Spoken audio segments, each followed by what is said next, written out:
This is All of It. I'm Allison Stewart, live from the WNYC studios in Soho. Thank you for spending part of your day with us, whether you're listening on the radio, live streaming, or on demand. I am grateful that you are here. Coming up on the show today, the creators and stars of the Tony-nominated musical Titanic will join us in studio. We'll learn about the work of Nuyorican photographer Sophie Rivera, who is the subject of an exhibit at El Museum del Barrio. And WNYC host Tiffany Hansen joins us to talk about her debut novel. It's called My Name Was Jerry Sass. That's the plan, so let's get this started with Lisa Ann Walter and her new comedy special called It Was an Accident.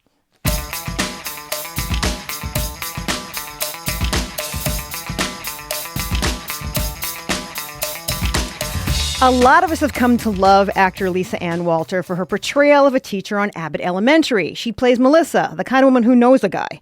However, the television and film actor got her start in stand-up comedy years ago. Now she returns to the stage in a new special. It's titled It Was an Accident. And if you're familiar with Lisa's game, you know she can get political. In the special, she doesn't shy away from cracking a joke or two about the decline of American democracy, referencing The Handmaid's Tale, talking about raising 4 kids with 2 ex-husbands.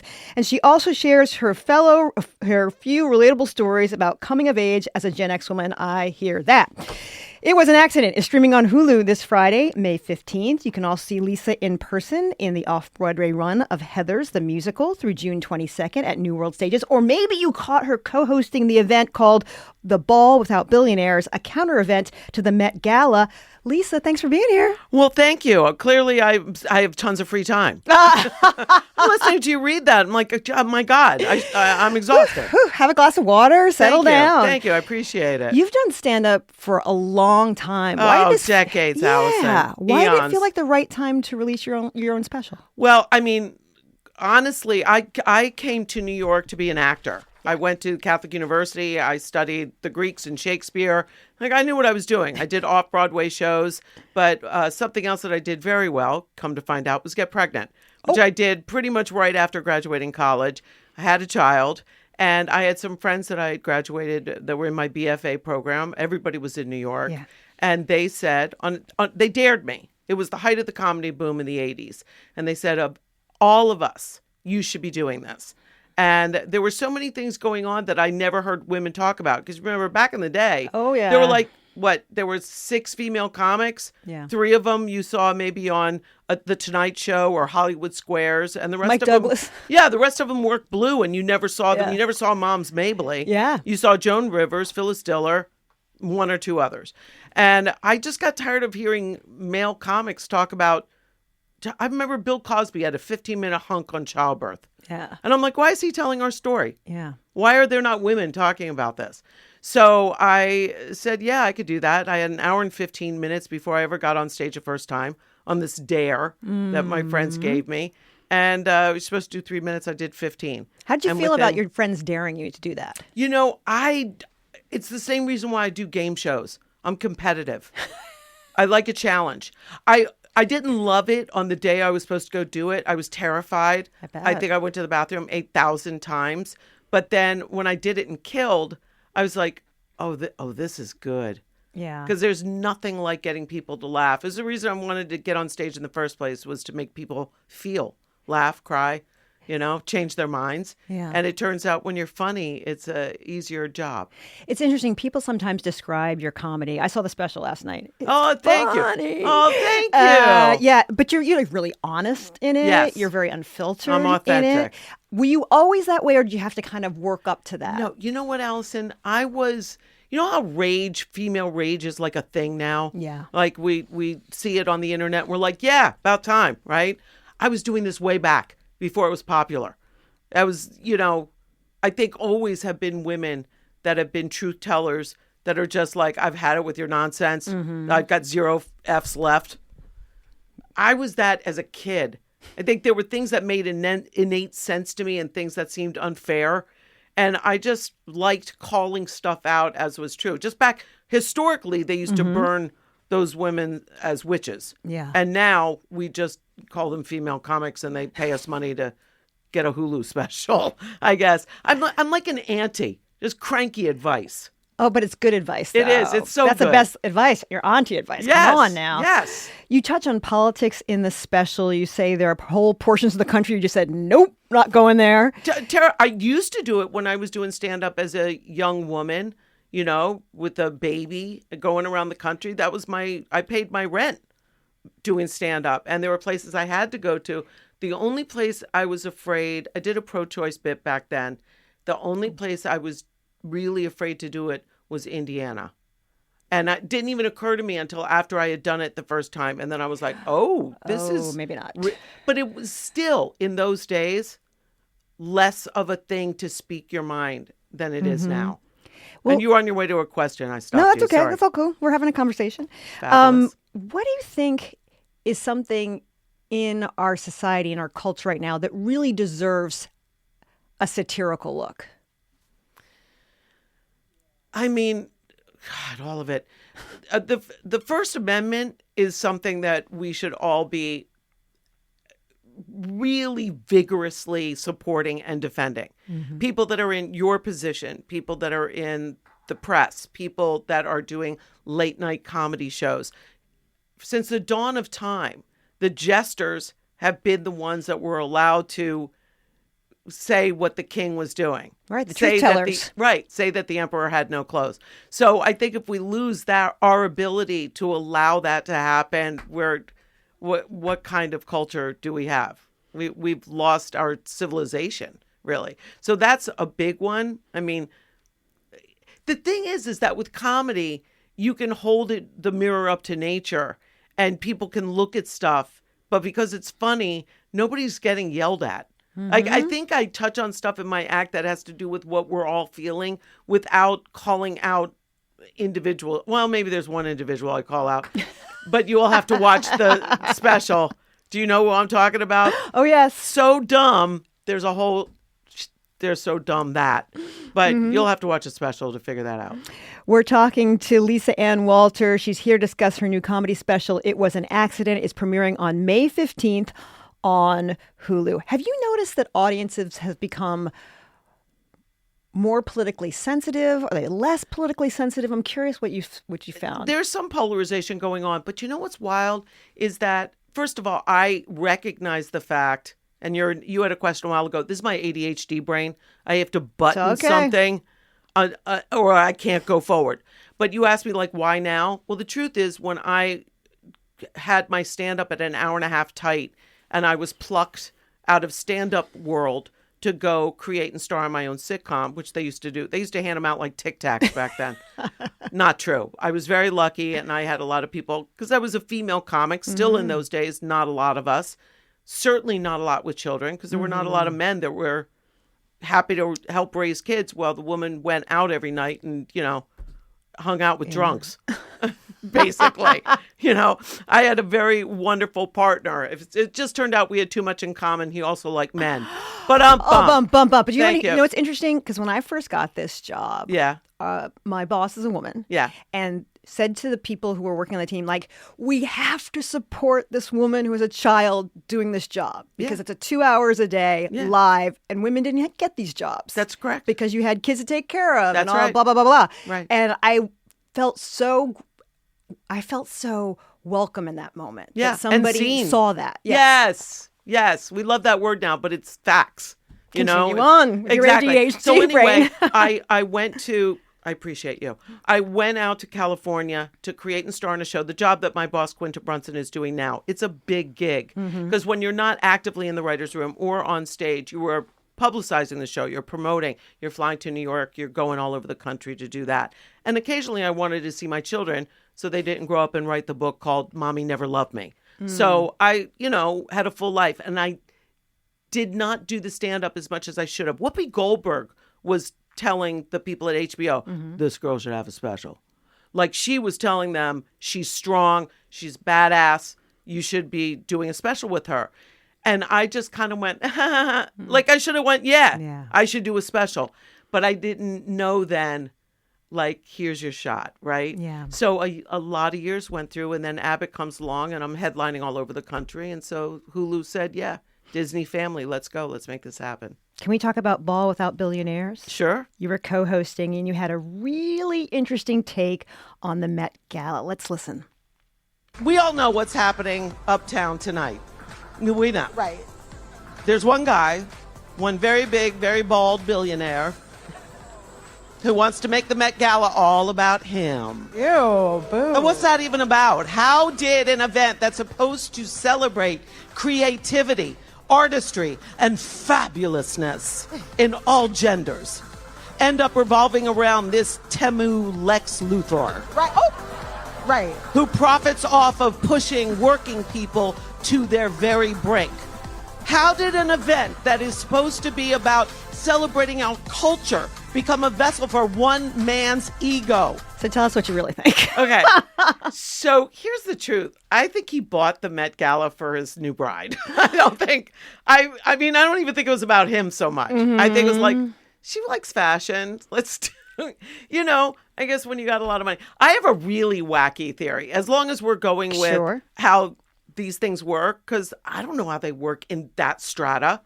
I know some rich people. That's like, they go to Mars for fun. Yeah. They do extraplanetary travel. I got an island, Rich. Just An island in another planet. And I don't think it's an accident. This is my new theory. I think that the extraterrestrials, you know how all of a sudden we've heard about ETs UFOs, coming? yeah. Yeah, the UFOs are coming by. I think they've already landed. I think they've done a deal. I think they sold Earth. I really do. And when you buy a property that's tenant inhabited, nobody wants that. I think that there's some way they've got in mind of clearing out. Don't worry. Begonia, we're going to deliver part 2. it vacant. Exactly. Pluribus, whatever. You take any of your choice. Look, whenever there's art, it's not that far off the truth. It's right? true. So they've got a planet they're already planning on going to, and they're just having their fun with Earth while it's still a thing. I'm interested, though. You're really involved I with don't the know. unions, right? I'm what? You're really involved with the unions, right? I'm very involved with the unions. Yeah. This is part of why it's so important to me to show up for people that don't have anybody speaking their side, that doesn't see them, that doesn't understand that this all works because there are people that are the least of ours, as was said once famously in the Bible, right? So the people that are in SAG-AFTRA and all of our entertainment unions, all of the unions, there are people that are on the very, very top, and everybody thinks in my union, that's all of us. And I am here to tell you, Miss Girl, I was doing radio for 3 years because when my twins were in high school, I was the responsible parent. I had to pick them up and make sure that they were on the straight. I don't want to show up anywhere with bail money. I had to make sure that they were going to be okay. So I had to have a job that kept me in town, right? It's not a big money gig. It's a maybe try to get by gig. Mm-hmm.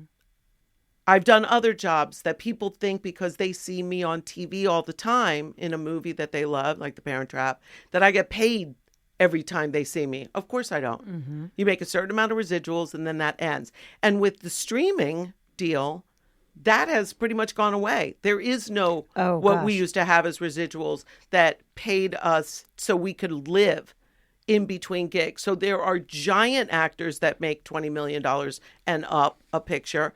And then there's everybody else who can't afford healthcare and doesn't qualify because of what they're earning. So when I became active in the union years ago, it was honestly because I was trying to get the ages off of IMDb, because that's our database that tells all about actors, and people use it. And when they look it up and they see a woman's age, they're like, she's a rocket scientist. She has to be 23 or whatever crazy metric they go by. That's interesting. So I said, this is disproportionately unfair to women because, as we know, ageism is sexism.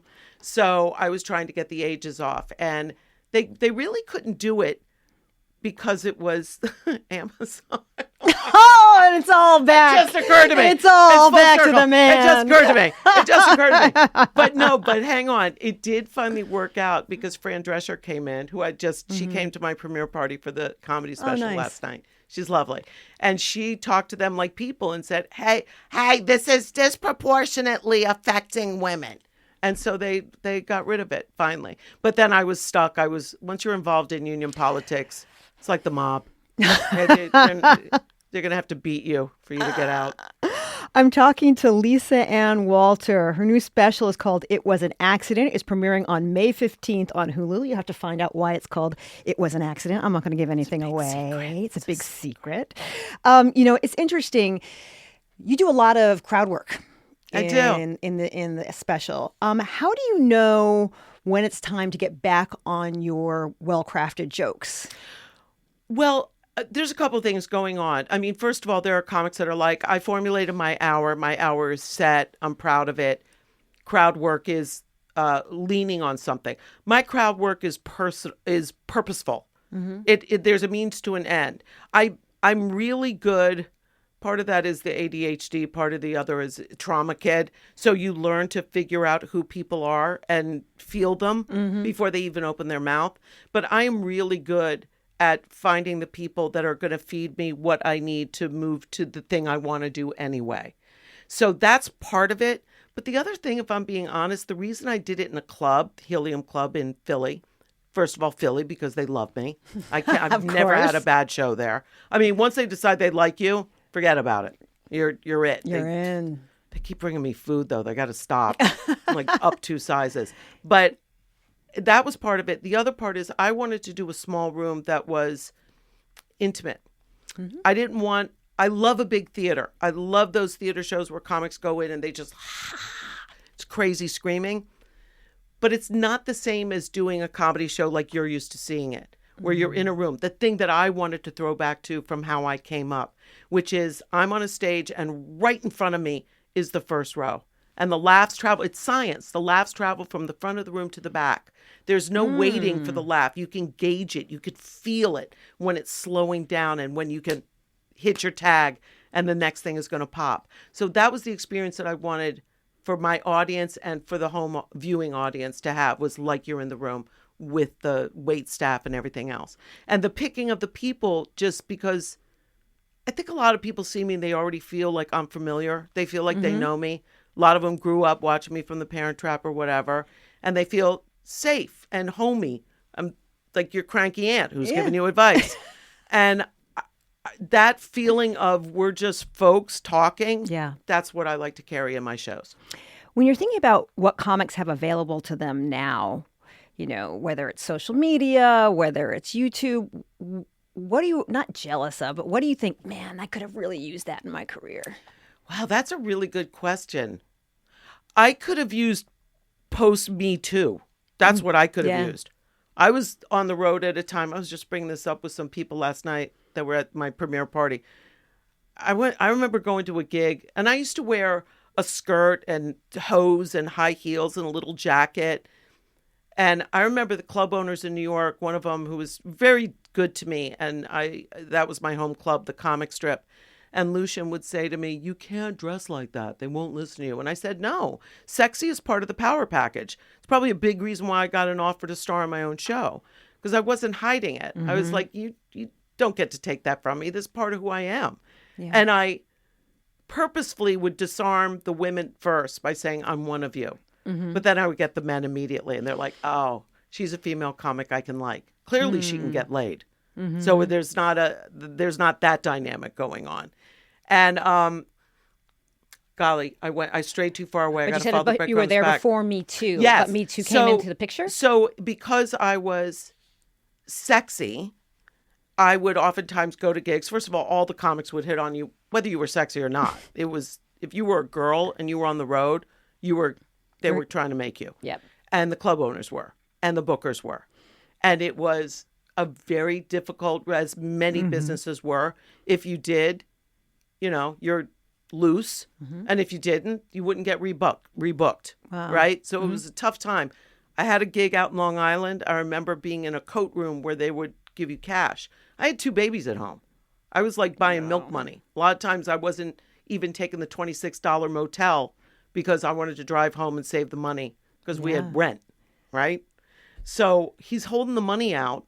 And the next thing I know, I got a hand up my dress and another hand down my shirt. And I'm thinking, where'd the money go? Yeah. Like it was just there. Wow. But that was prolific in those days. Yeah. And there was no place to say anything. So now I look online and I see, I don't know that anything's changed that much.